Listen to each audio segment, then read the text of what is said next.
In any city, in any country, go to any abandoned amusement park you can enter.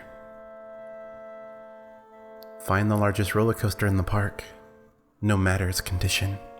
Take a seat on the far left side of the first cart. Then close your eyes and whisper, "I wish to see the holder of Catastrophe." You will feel the coaster start to move, but do not open your eyes, or you will find yourself moving through an endless void which you can never escape.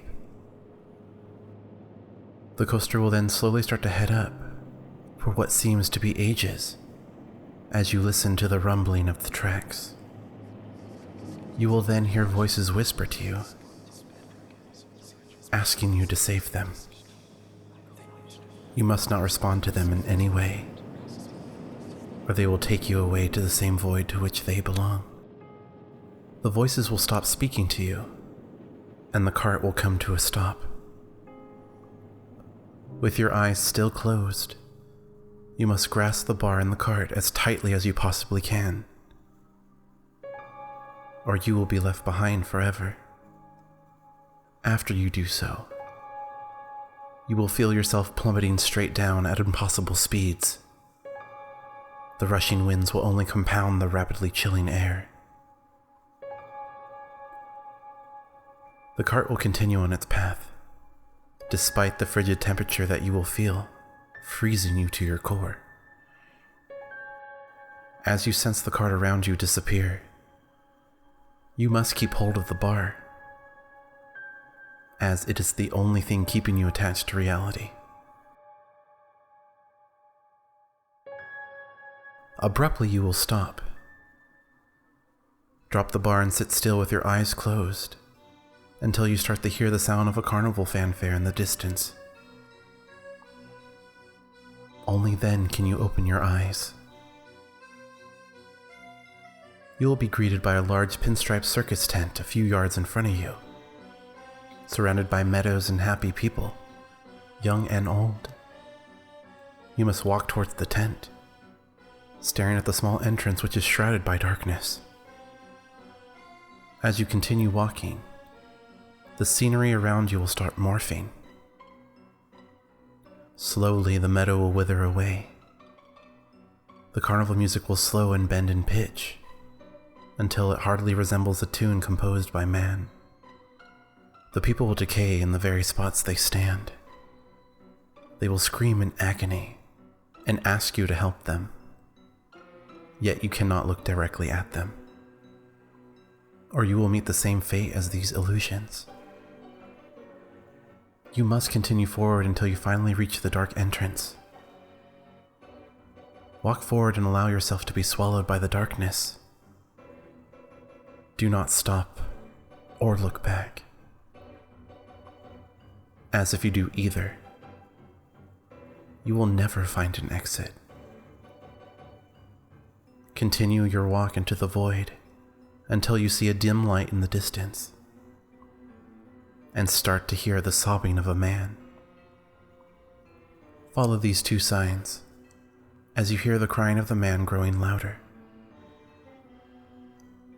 You will discover that the light is coming from a doorway in the darkness. When you walk through the door, you will be greeted by a cold cement cell. In the far left corner, you will see the crying man dressed as a circus clown, covering his face with a small diary. You must slowly approach him, as not to aggravate him, until he is right by your feet. Sit down next to him and ask, "What do we have to lose?" The clown will then read you an excerpt from the diary through his sobs. The writings that are read to you will describe the demise of millions of innocents and the forces that so cruelly and coldly carried out the act. As he reads, illusions will appear around you, and in the periphery of your vision you will see every death of every person in the story, many of which were slaughtered, many of which were taken by disease. However, you must keep looking at the clown, as if you lose sight of him, you'll be stuck in this illusion, and you will become part of the story yourself. After he is done, he will stop crying. He will lower the book from in front of his face, revealing that he has suffered the same decay as the illusions, which you have seen before. He will hand the book to you, which you must accept. He warns that you cannot read the diary yourself, or else you will be driven mad. He will then whisper, "When the stakes are high, best to play the clown." As the rest of his body starts to decay, the room will fall away around you. You must close your eyes one more time, keeping hold of the book, and count to exactly 12 seconds before opening them. When you do, you will find yourself in the same seat of the roller coaster in which you began. The diary is Object 12 of 538. These events must never be allowed to occur again.